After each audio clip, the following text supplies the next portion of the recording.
Good morning प्यारे बच्चों। आज हम क्लास 10th की सामाजिक विज्ञान की 65 वर्कशीट करेंगे। आज की डेट है 13 जनवरी। आज का हमारा टॉपिक है राष्ट्रीय अर्थव्यवस्था की जीवन रेखाएं। आज हम अपने इस टॉपिक में पढ़ेंगे, इस चैप्टर में पढ़ेंगे वायु परिवहन के बारे में और उसके साथ साथ संचार के साधन के बारे में। ठीक है, इन दो टॉपिक के बारे में आज हम पढ़ेंगे।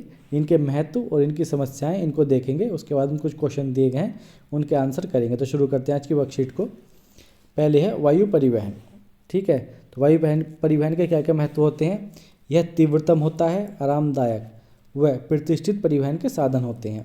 अति दुर्गम स्थानों जैसे ऊंचे पर्वत, मरुस्थलों, घने जंगलों, लंबी समुद्री रास्तों को पार करने के लिए जो है इनका उपयोग किया जाता है। देश के उत्तर पूर्वी राज्यों के लिए काफ़ी सहायक होते हैं। उत्तर पूर्वी राज्य यानी जैसे क्या, ये इस तरीके से भारत का मैप है, इस तरीके। तो ये जो राज्य हैं उत्तर पूर्वी राज्य, यहाँ पर पहाड़ी एरिया है। ठीक है, और यहाँ पर पहुँचने के लिए कौन सा साधन अच्छा है? सबसे वायु परिवहन। ठीक है, वो सबसे अच्छा होता है। सन 1953 में वायु परिवहन का राष्ट्रीयकरण किया गया था। इंपॉर्टेंट पॉइंट है, आपको ध्यान रखना है। कब? 1953 में। क्वेश्चन पूछा जा सकता है, क्या भारत में वायु परिवहन का राष्ट्रीयकरण कब किया गया था?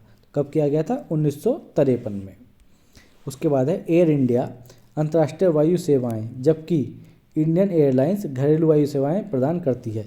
यानी जो अंतर्राष्ट्रीय, जो दूसरे देशों को जो उड़ानें भरी जाती हैं, उन्हें उनकी सेवाएं कौन प्रदान करता है? Air India.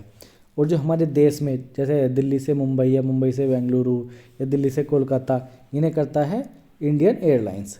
ठीक है, आपको ये भी ध्यान रखना है। उसके बाद है प्राकृतिक आपदा के समय राहत पहुँचाने के लिए भी वायु परिवहन का उपयोग किया जाता है।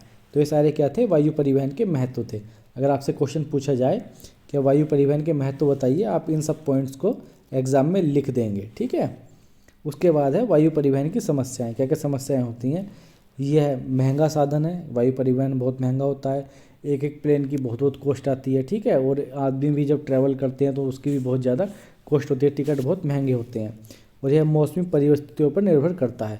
ठीक है, वायु परिवहन जो है, मौसम अगर गड़बड़ है, अच्छा मौसम नहीं है, ख़राब मौसम है, तो उस समय ये स्थगित कर दी जाती हैं। कोहरा ज़्यादा है या कुछ भी ऐसा, बादल ज़्यादा हैं, तो ये सब चीज़ें इस पर असर डालती हैं।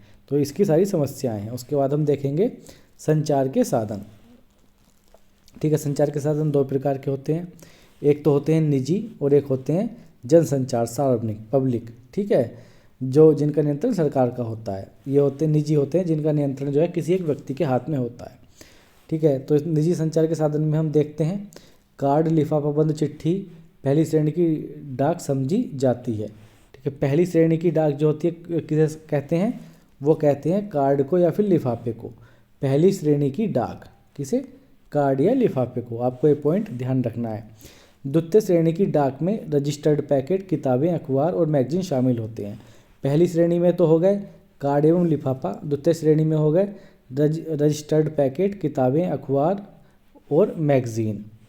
बड़े शहरों व नगरों में डाक संचार में शीघ्रता हेतु हाल ही में 6 डाक मार्ग बनाए गए हैं।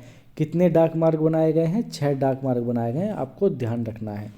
उसके बाद है दूर संचार के क्षेत्र में भारत एशिया महाद्वीप में अग्रणी है। ये दूर संचार के क्षेत्र में जो एशिया महाद्वीप में भारत का स्थान क्या है? पहला है।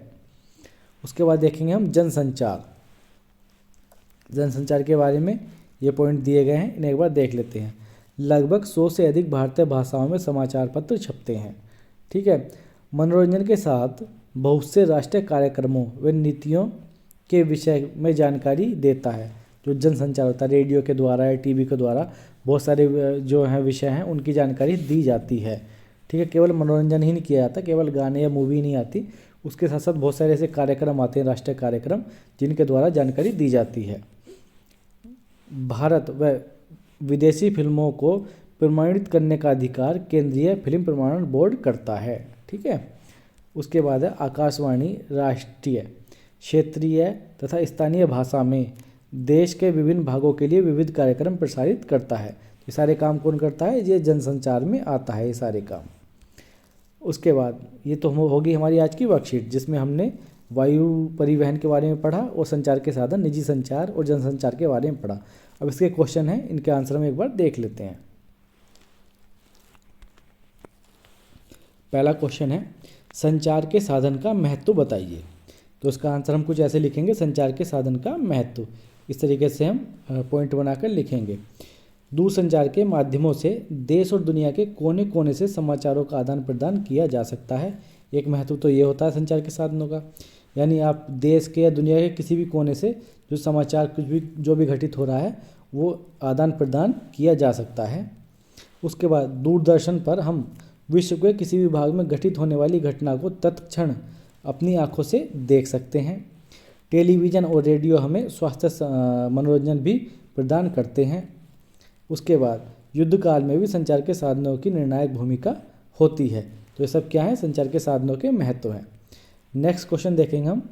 सेकंड क्वेश्चन है हमारा, वायु परिवहन की प्रमुख समस्याओं का वर्णन कीजिए। समस्याएं बतानी है हमें वायु परिवहन की। कौन कौन सी समस्याएं थी? वायु परिवहन की प्रमुख समस्याएं निम्नलिखित हैं। वायु परिवहन एक महंगा साधन है, ठीक है, ये बहुत बड़ी समस्या है। वायु परिवहन मौसमी परिस्थितियों पर बहुत निर्भर करता है, ये भी एक समस्या है। वायु परिवहन की पहुंच अभी केवल बड़े शहरों तक ही सीमित है, ठीक है, छोटे छोटे शहरों तक या फिर सब लोगों तक जो है इसकी पहुंच नहीं है वायु परिवहन की।